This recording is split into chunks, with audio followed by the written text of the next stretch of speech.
Hello, I'm Heather Ricciuto, host of Mind the Gap on cyberexchange.ca. In this series, we focus on workable solutions to the cybersecurity skills gap and talent shortage, not on the problem. Thank you for joining us today for episode 3. Today, I'm joined by Mahdi Raza, CEO of CyberX and founder of CyberExchange.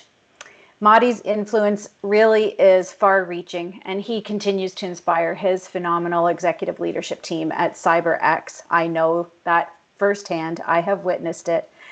His focus on developing opportunities to fulfill unique pathways and potential for his team is one of the most rewarding aspects of his personal mission as CEO. But that's not all. As you will learn today, Mahdi has a diverse experience that really enables him to propel a growth-driven mindset that is sustainable throughout economic change. And as founder of Toronto-based real estate firm Real Equity, Mahdi was constantly weathering the residential and commercial storms within the industry and learned that the key to real estate is to keep moving. Stagnation is never an option. And I think this principle has really empowered Mahdi to always ask the right questions at the right time. And I also believe that he brings this motto into his work in the cybersecurity space. He has a long-standing passion for cybersecurity, which we will talk about today. And that has really led him to ask, why doesn't everybody know about cybersecurity and how can I change that?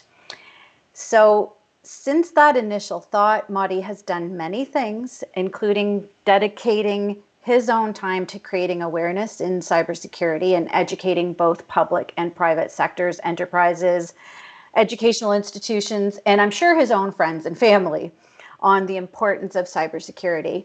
Mahdi is also founder of a virtual reality cybersecurity training and cyber escape room, tabletop exercises, video games that focus on gamifying cybersecurity training, and the list goes on.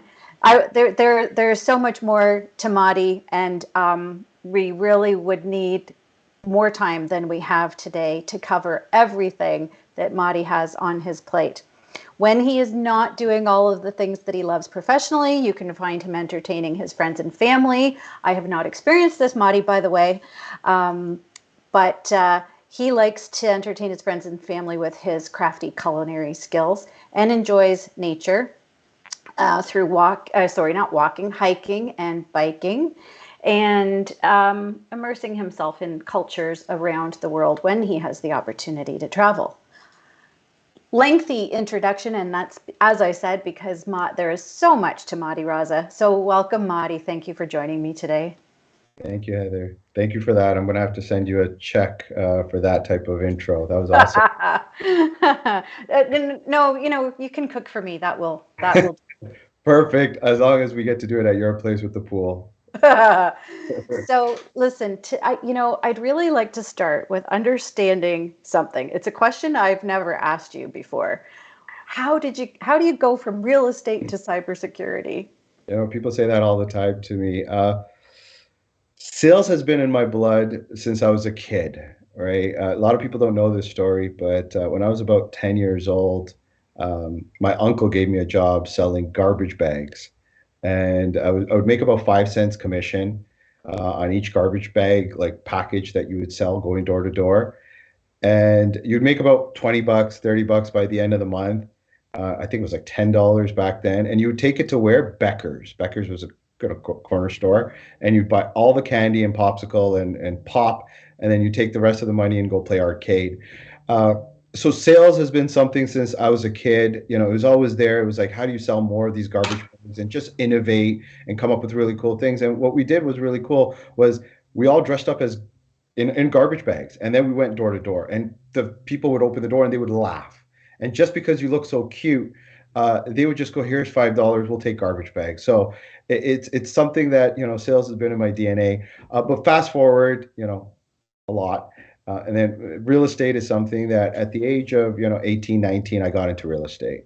I'm still a licensed realtor, and in real estate, one of the things that happens is you come across a lot of interesting people and a lot of money. And what you also come across is a lot of interesting ventures. And so part of my real estate career, I did open a restaurant, a burger restaurant. We actually sold it right before we even opened it. And a lot of other really unique things. But some of the items or ventures that I got involved in was in the tech field. So technology was always something that was close to my heart, and I always enjoyed it. And so real estate, technology, ventures, businesses, entrepreneurial spirit kind of kept going, kept happening. And then about 5 years ago, had a very unique opportunity with a certification body called EC Council. Great certification body, and we started selling courses for EC Council.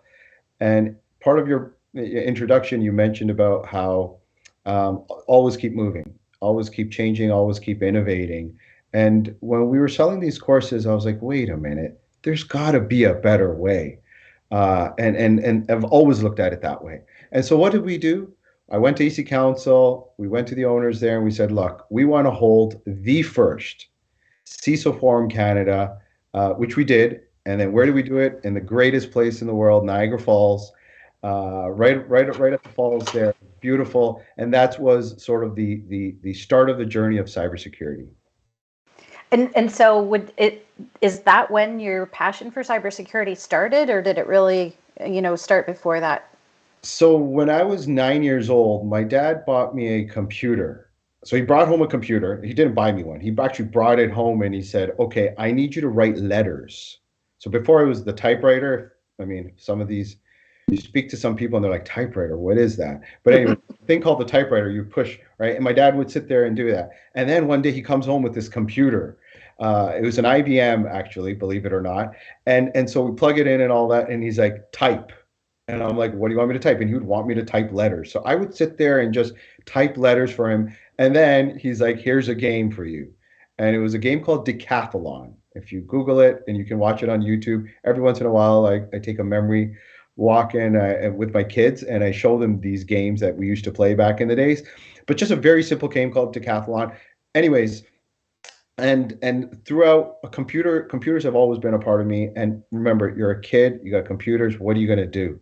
You're going to start figuring out ways to like hack. But hacking back then was, how do you get AOL for free for an additional 30 minutes? Because for those viewers that are watching, internet used to be a very rare thing to have. You would plug it in, you would have this dial up, it would take 5 minutes, it would finally connect, and then you would have AOL. And for 30 minutes, you would get free AOL.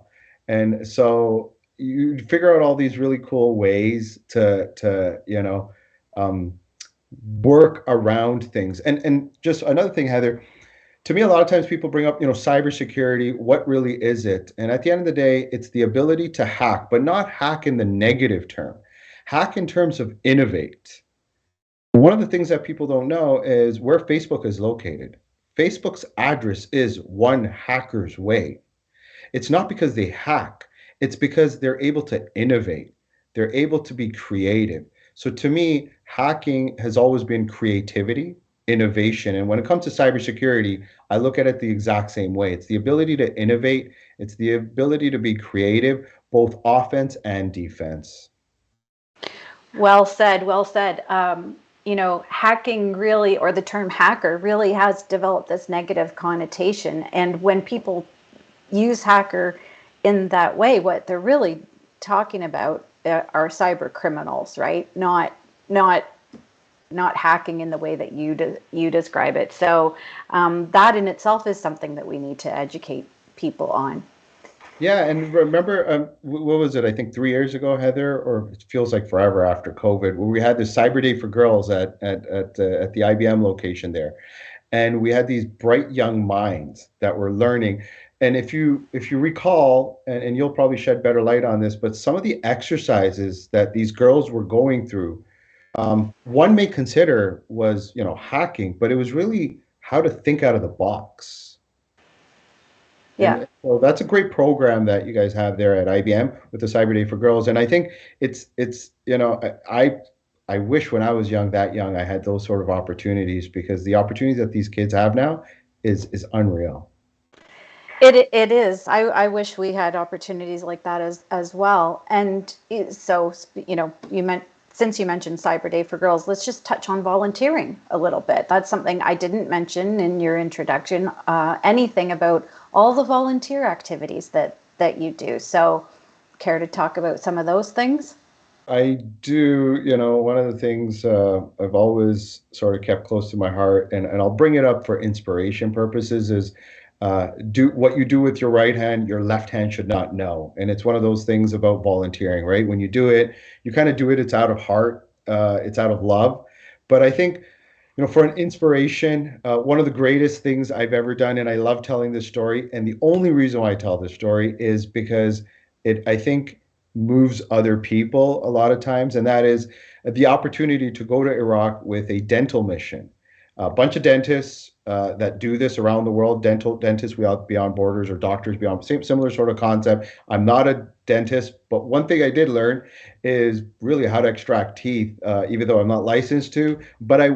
So we went to Iraq. There was thousands and thousands of people lined up, and as you all know, pain in the mouth is very, very difficult. Even if you have a small little toothache or cavity or what have you.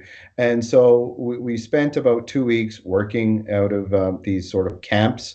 And remember, you don't have the same sort of electricity. You don't have the same sort of technology. So everything is very makeshift. So even the machines that the dentists were using were very makeshift. So we're all used to going to the dentist and they extract the liquid that's coming out, the blood and all that gory stuff. It goes somewhere. Um, in a place like that, it's actually going into this bucket. And that bucket is not a nice bucket to look at. And guess what? I had the job of throwing that bucket out. But here's the interesting part of the story. As I would throw that bucket out, I used to wear this, you look like a doctor, you got the whole thing on and all of that stuff. But I would go to the back to dump this down this sewer, and people would come up and be, doctor, doctor. And then they would speak in Arabic and they'd be like, blah, blah, blah. And I, pretending like I'm a dentist, would look in their mouth. But then I kind of knew some of the things to look for because I was learning this over the 2 weeks. And, and it was very life changing because it made you realize the little things you do and the impact that it has on lives. It just goes such a long way. So I encourage everyone that's listening, always volunteer, always do things that can make you feel great inside. So thank you, Heather, for that. Well, so since you put out that call to action to our listeners to always volunteer, let's skip ahead to talking about next week's Canadian Women in Cybersecurity Conference. And I bring that up selfishly because we're going to get to a volunteer call to action in a few moments. So tell me well, let me back up for a minute. So for those who don't know, the Canadian Women in Cybersecurity Conference is happening next week in Vaughan at Chateau Le Jardin, and it is on May 4th and 5th. Are there still tickets? Can people still register and get access to the conference, Mahdi? Do you know? Yes, so we have sold out, but Zainab, who's our marketing, I'm sure many people know, did call me a couple of days ago and said, "Can we get more tickets?" I called the venue and we added additional tickets. I think we added an additional 60 or 70. So there are still tickets available, both in person, online is Okay. infinite, but in person, yes, they are.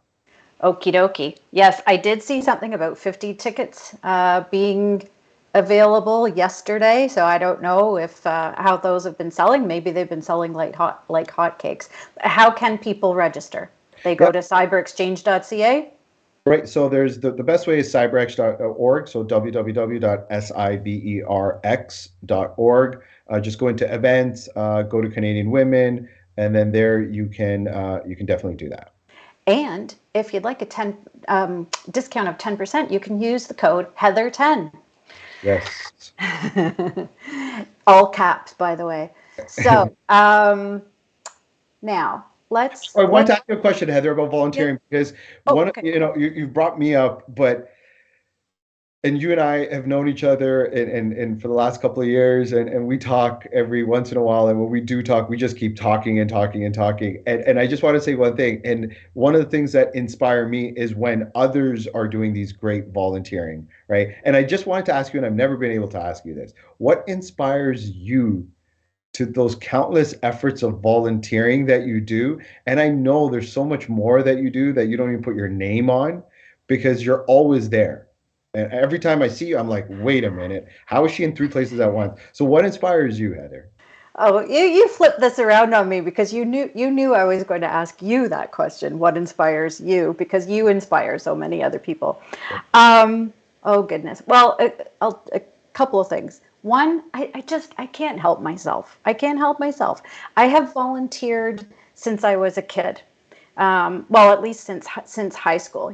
I was that kid who was on student council every year. In fact, I was president of student council, I love always organizing fundraisers for United Way, selling the prom tickets, that kind of stuff. And it. I think it's just in my DNA. My family has or certain members of my family, including my father, have or had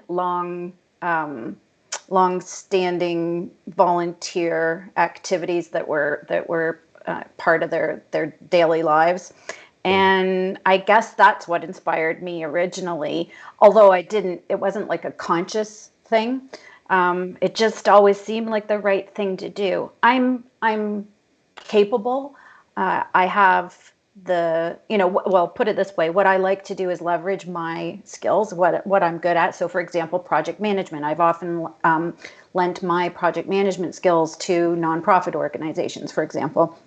And then when it comes to cybersecurity, as you know, when I started getting into cybersecurity a few years ago and learned what a huge skills gap there is and lack of awareness about cybersecurity in general amongst people of all ages, that's what really inspired me to get more involved in building cybersecurity awareness, and then particularly amongst young girls, because it's not just about helping them understand how to protect themselves from a cybersecurity perspective, but also to open up their eyes as to all the wonderful career opportunities that there are in cybersecurity. Yeah, So and I so it's amazing because one of the ways that I met you sort of originally was WESIS, right? And your huge involvement in that sort of aspect and what WESIS, it being such a large organization across the world, one of the best in terms of, and I recommend, a lot of times people call me up and they'll be like,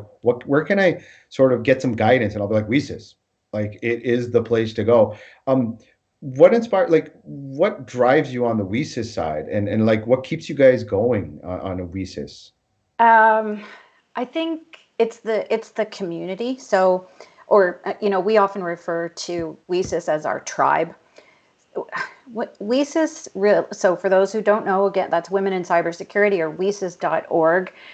WESIS, the mission of WESIS really is to attract and develop and retain women in cybersecurity. And it is a US based nonprofit organization, but has global reach, as you alluded to, including right here in Canada. And you might notice, everybody, I'm wearing my WESIS t-shirt from the That's March conference. your And own the reason special. the Yeah. reason I'm wearing this, we'll get to in a moment, because it's related to the Canadian Women in Cybersecurity conference next That plaque week. in the back?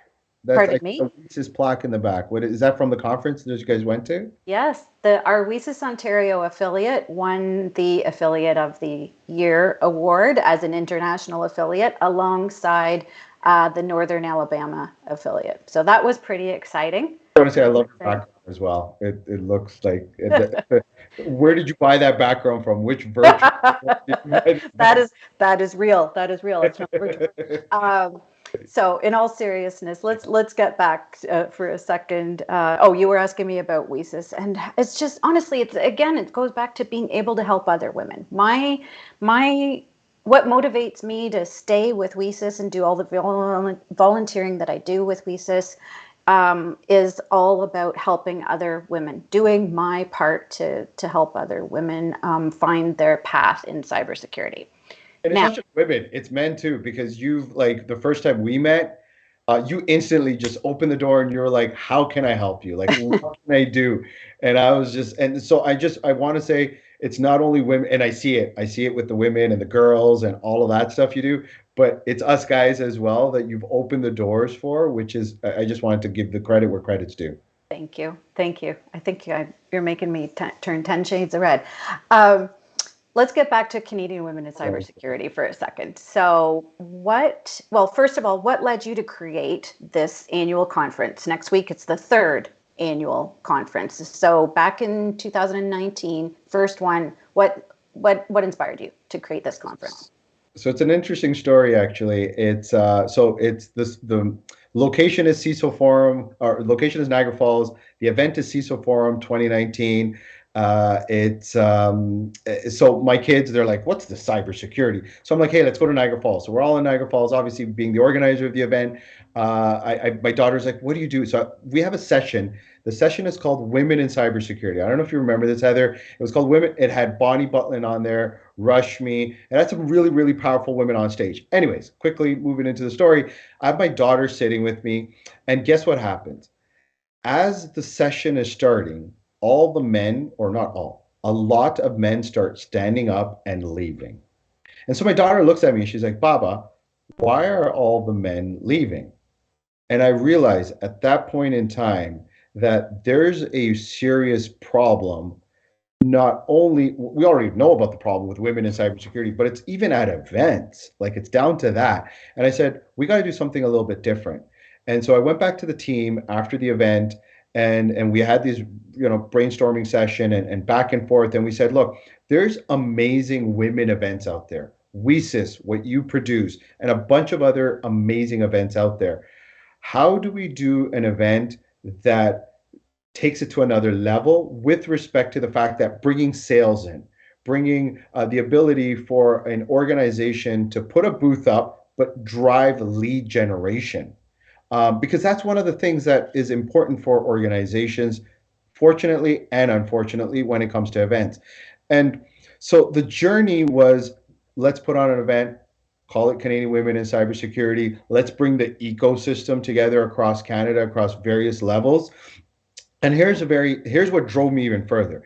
I would call certain sponsors and I would say, hey, how do I get you involved in this event? They're like, look, we'll be involved in your other events, but when it comes to women in cyber, we don't make money there. That's a branding exercise. You probably want to get into our diversity and inclusion department. And that motivated me even further because that made me realize this thing is really real. Now we've been able to change that, or we've made an impact in changing that. So what drives us is really a labor of love. It is a team effort. If you see some of our conversations we have just in the last 24 hours, 48 hours, everyone is doing this out of love. So that's what really drives us continuously every year. So what can people expect? What can attendees expect at next week's Canadian Women in Cybersecurity Conference? It's interesting because last time, Heather, we met was at Canadian Women in Cybersecurity on March 12th, 2020. 2020. Remember that? I Everyone was do. walking around, elbows, people were giving elbows, and we just didn't know what was about to happen. And 8 days later, I think it was March 20th, the world shuts down, right? And everything changes. So we're excited. This is kind of nerve-wracking. It's also beautiful at the same time. What do people expect? I think they're going to expect CyberX again, and greater and better and stronger. And from a attendee perspective, I think they're gonna expect some great thought leadership, content, material, information for all various levels of expertise. For those that are looking to enter cyber, we have the amazing WeSys Career Village, where people can come in, they can have their resumes looked at, they can speak to trailblazers like you to gather some information. We have the Shopify Headshot Lounge, where complimentary, no cost, You can upgrade your picture or downgrade your picture, whichever one it is, but you can get a really professional, high quality headshot that you can use for social media, et cetera, et cetera. We have our live tabletop games sponsored by PwC. These are tabletop games that are there to teach people incident response, give them a feel of what it's like. We have amazing speakers that are speaking about some great topics, and we have lounges or booths where people can connect with others, whether it's the enterprise side, whether it's the public side, whether it's institutions. We have a nice mix of various types of organizations, so there's kind of something for everyone. Last but not least, really good breakfast, hot breakfast, and really good lunch. Oh, well, then I'm coming for sure. I'm coming for And sure. unlimited coffee, so that you can expect that as well. So, in all seriousness, this is why I'm wearing this shirt today, because you mentioned our WESIS Ontario Career Village. All of the WESIS Ontario executive leadership team members who will be there, including myself, will be wearing these WESIS t-shirts so that we are easily identifiable. And if you want to visit our career village, if you are attending the conference, please come visit our career village. And as Mahdi said, you can get resume advice, LinkedIn profile advice, or have a career conversation with an expert who is volunteering their time. And speaking of volunteering time, we are still looking for volunteers as well. So if you're attending and you would like to volunteer 45 minutes of your time, please go to cyberexchange.ca and I will repost the link to sign up to volunteer. Let's see. We have some questions from our audience, Mahdi. So the first one was, how did we both get into cybersecurity? You've talked about that a little bit already, so I'll just quickly say. I've asked you that. I've never asked you this. Well, I've worked in tech my entire career, and the majority of my career was spent in the supply chain space.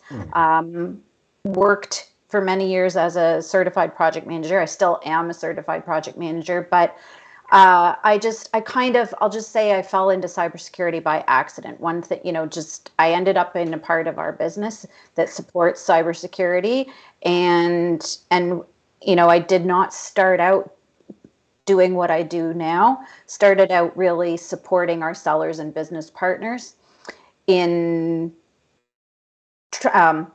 the form of process transformation and automation.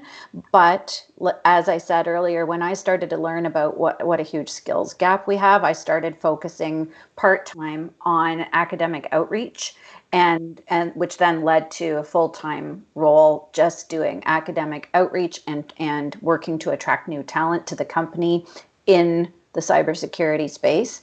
And I love it. And there's just no 2 days are the same in cybersecurity, and there is room for everyone.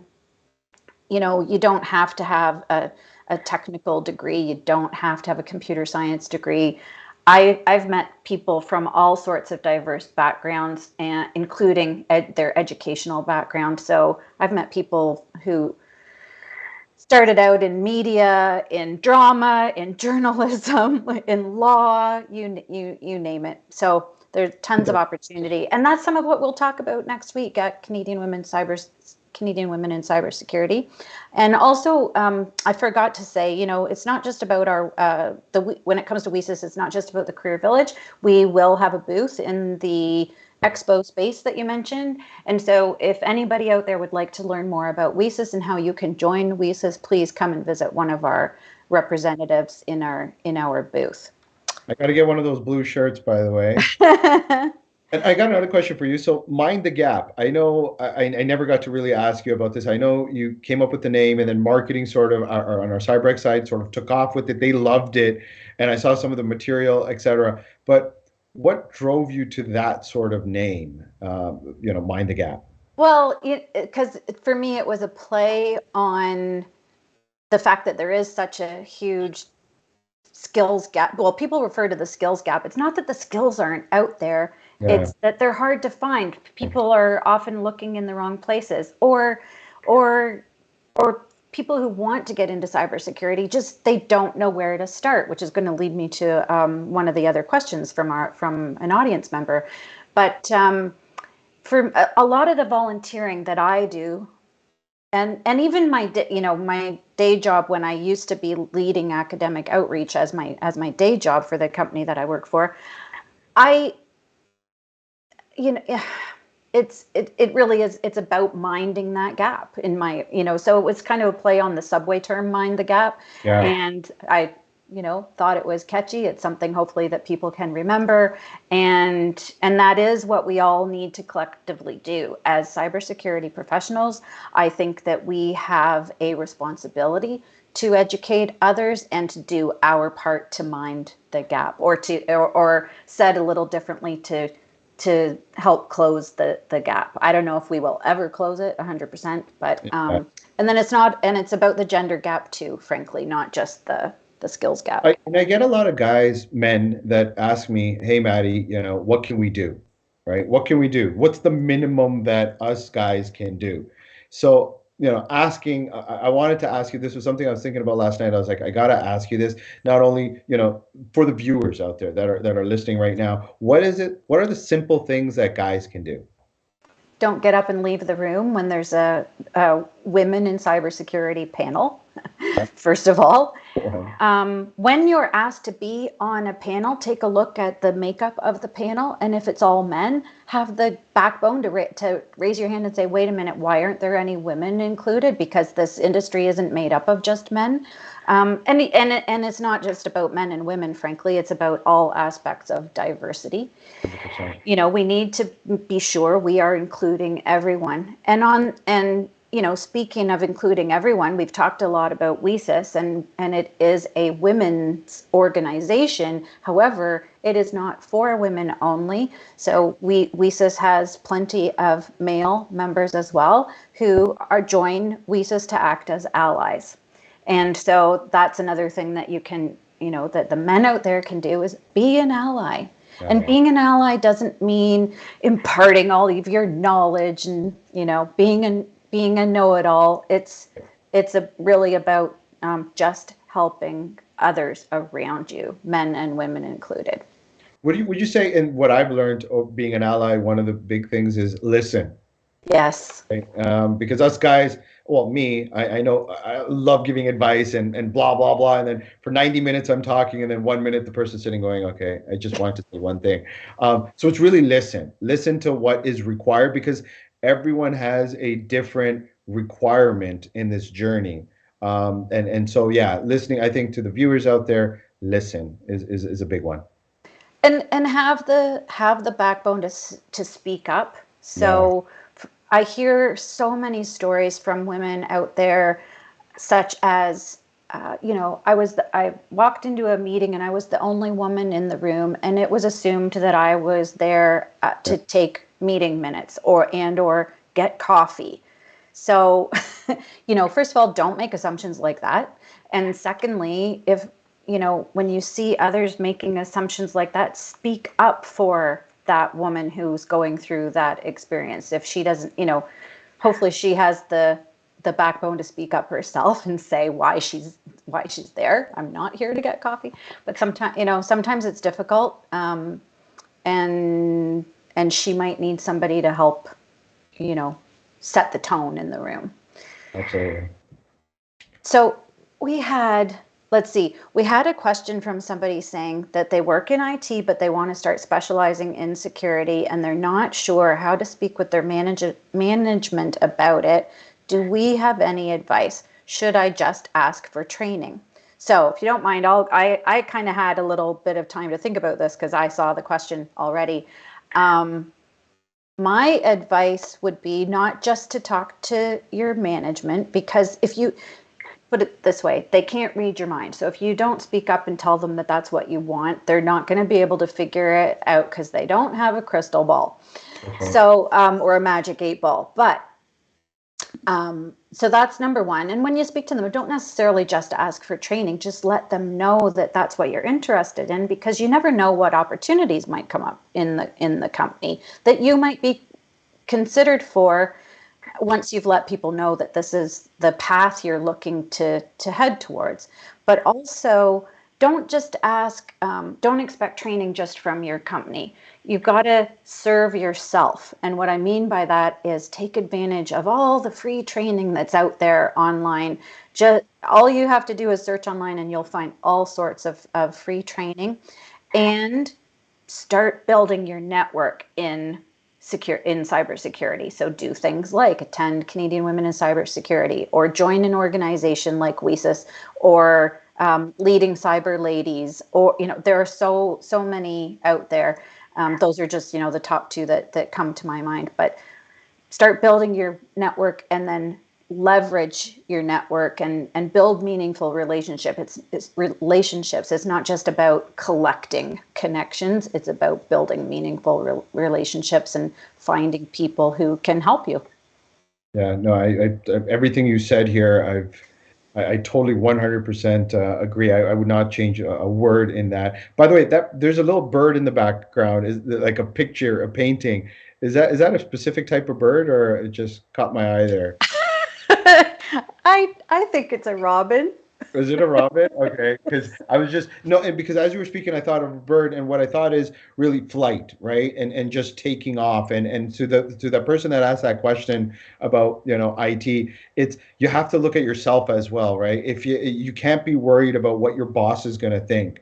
If you're in a situation where you're like worried what your boss is going to think, and if your boss is going to feel that, or you're going to feel that they're going to be let go, or some sort of negative, maybe that's not the right place for you to fly, right? And take flight, because life is too short. And this world of cybersecurity is so fun and exciting and vibrant. To miss out on it is not worth it. So that's my advice to that person. And somebody in our audience says, nice human hoodie. We haven't even talked about human. Do you want to talk a little bit about human, or is that a topic for another day? That's a topic for another day. We'll leave that for another day. For any of those, you can just Google the word human and then figure that out. But it is something to do with, recruitment and a little bit of that intelligence behind that and cybersecurity. But that's definitely for another day. Okay, deal. And final question I see from our audience at the moment is, are you doing anything to engage seniors? So it's kind of vague. I'm assuming that they mean in your mission to educate people and build cybersecurity awareness. Yeah, so twofolds for example, for the event, we're open to all ages, all races, all cultures, all languages. We have zero tolerance for anyone harassing or anything like that. So for all of those that are watching, please do attend. It's a very eclectic and vibrant community, the cybersecurity community, and please come. Believe it or not, 2 years ago or 3 years ago, I don't know if you remember, Heather, but we had mothers with strollers walking around. And it was just amazing to see. So please, if you can make it, come. Also, if you need, from a work standpoint, to get a letter stating that you're attending a conference, we know certain situations, unfortunately, are out there where you need to provide a letter to attend an event. Please do reach out to us, and we'll be more than happy to provide you a letter. With regards to training for seniors, there's a lot of really cool things we are doing in the cybersecurity space when it comes to training. As we know, different age categories have different types of learning. I do feel our seniors are the most vulnerable. I don't know how many times you've heard about this, Heather, but people calling you up saying, my bank account got phished, or my passwords got phished, or losing money, or whatever the case may be. So I think it's up to us, as the folks in cybersecurity, to tell our family members, to tell our friends, just basic, simple cybersecurity hygiene. That, hey, mom or dad or cousin or uncle or grandfather, if you get a call asking you to give your bank account information, probably not a good idea, right? So just basic things like that, I think, are very important. And I also think, very quickly, the Canadian government has some really good resources on basic cybersecurity hygiene, and I think those are great for seniors and all walks of life, for sure. So you just reminded me that one of the talks next week at Canadian Women in Cybersecurity is a fireside chat called "The Myth of the Human Firewall." It is with me, my colleague Vivian Soon, and Vanessa Henry, and so we will actually get into some of that. What you just talked about now. That's going to be a dynamic conversation. I mean, I'm really looking forward to that. Just Vivian is so amazing. I mean, I've never been able to meet her, but online. And Vanessa, I mean, all three of you, I think, have some great stories to tell and a lot of battle scars, I know as well. So there's so much that's going to come out of there. I've been meaning to ask you another question, Heather, about Cyber Day for Girls, Yes. and just I know there's a lot of viewers that we have right now who just checked as well. And just for those that want to reach out for for their children or for their daughters, etc. The Cyber Day for Girls, how does that work and what does that entail? Well, that's a good question. With COVID, we originally used to do Cyber Day for Girls events in person, but of course in 2020 we had to quickly pivot to holding Cyber Day for Girls events remotely. And we moved to a model where what we mainly did was 1 hour sessions at a time rather than full day events. And so we took things kind of in bite-sized pieces. We are looking now this year to move to what I'll call a hybrid approach, meaning we will continue to have online events, but we will begin to move back to some in-person events where Right. we are able to. Um, I don't have any information on upcoming events right now, but what I can commit to doing is posting some information on cyberexchange.ca in the future. How's Okay. that? Yeah, awesome. No, look, Okay. definitely looking forward to that. All righty. I'm not seeing any other questions right now. Is there anything else you would like the audience to know before we wrap things up today? No, just a couple of things. And I mean, number one is for those that are able to attend, please do attend Canadian Women in Cybersecurity. And we have some other great events coming down the pipeline. We also have a great community called Cyber Exchange, which you're watching on. Continue to engage there, and that's great as well. And I know, Mind the Gap. One of the most important things about Mind the Gap for me, when I hear those words, is helping those that are in the sales side of cybersecurity.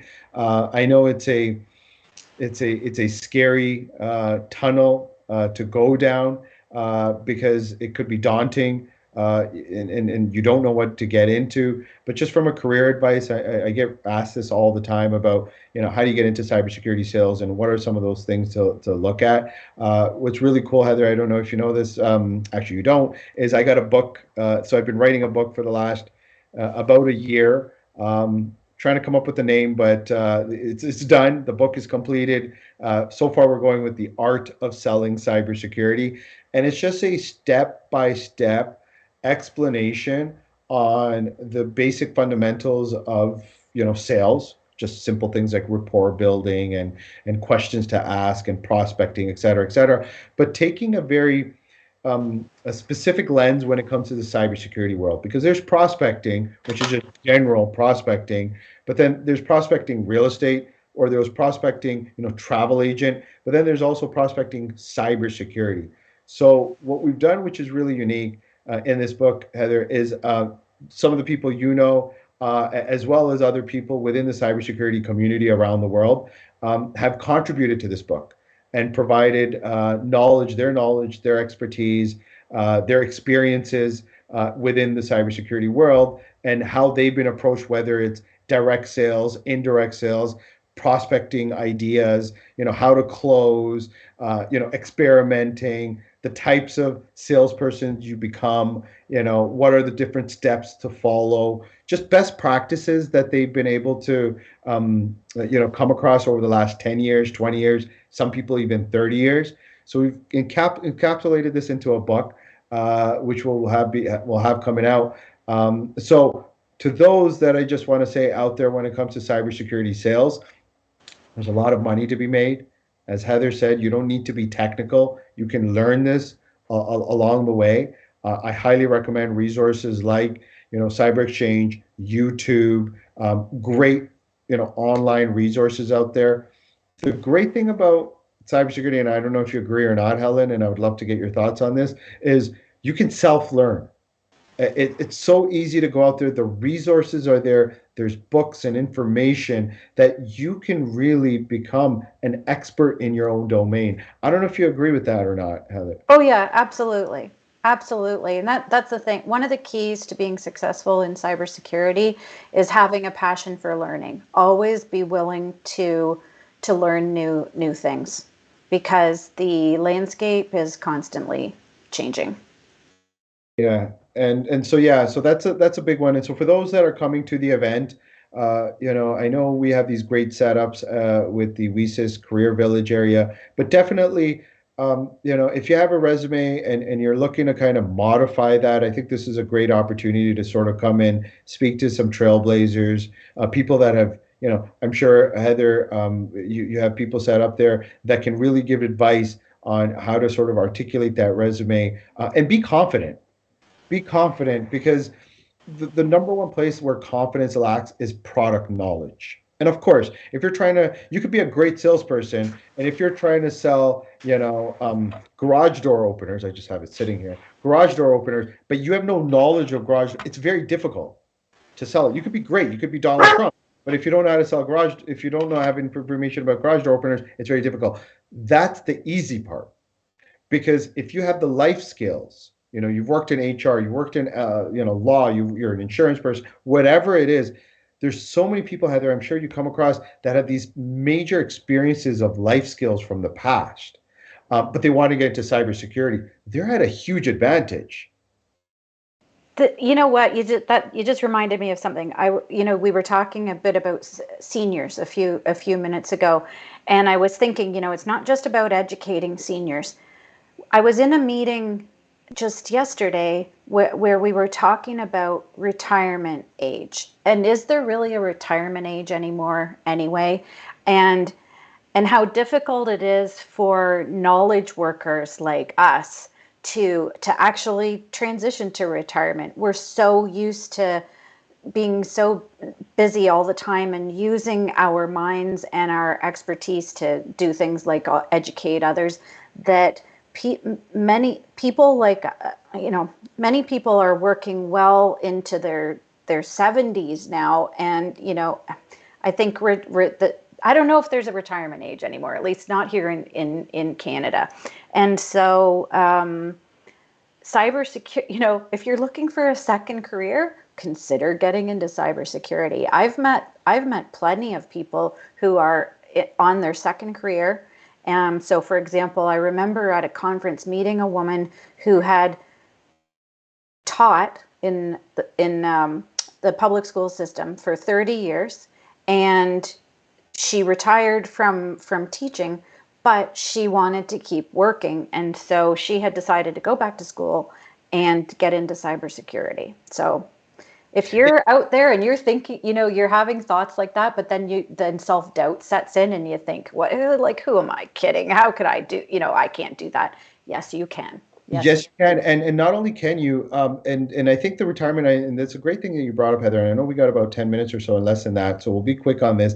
Is before you have the industrial revolution, right? So you really have people that would go out and work labor jobs, right? You had people, you're on the sales, you're driving around, you're going to a payphone, you're putting in a quarter to make that call. It was a very different world in terms of you needed to retire because at the end you were like, my knuckles are broken or my legs are done, I cannot work anymore. With this new digital age, the information age that we're in, your experiences could be just sitting, on a boat in the middle of, a beautiful ocean, and you can actually work. And it's very interesting, Heather. This morning I had a great conversation with a gentleman who I've spoken to a couple of times. I don't know if he's listening or not. He might be, so I won't divulge too much information. But he worked for the government in terms of CSIS and stuff like that, and he was involved in a lot of negotiations in different war zones across the world for in his 60s in the 1960 and the 1970 and 1980. So think of hostile areas around the world. He was there for negotiating. With murders and terrorists, for people's lives. And that's where he would come into that hostile situation when the gun is on the head of that person about to get shot, and he's like, wait a minute, and slow everything down. And I was speaking to him, and he was like, in retirement mode, but he's quickly got into cybersecurity. Doesn't have any knowledge about cybersecurity, but one thing he knows is negotiation. He knows how to deal with a stressful situation. Why? He's been there when someone's got a gun to someone's head. Talk about, adversity. Imagine taking that person into a boardroom of an organization when they're dealing with a response, dealing with $50 million. Yes, yes, exactly. Being able to stay calm, cool, and collected in the heat of an incident response is really critical, really critical. And having strong communication and negotiation skills, absolutely. So listen, you said it. We're really running out of time. We need to wrap things up. I know we could talk much longer, so I'll have to have you back in another day, and maybe we can talk about humans next time and your book. I'm going to be bringing that up. Thank you very much, Heather. Thank you, Mahdi, and thank you, listeners. Please join me next time for episode 4. Watch for news of my upcoming guest, Angela Mondu from Tech Nation Canada, on LinkedIn or on cyberexchange.ca. You'll find the details there. Bye, man.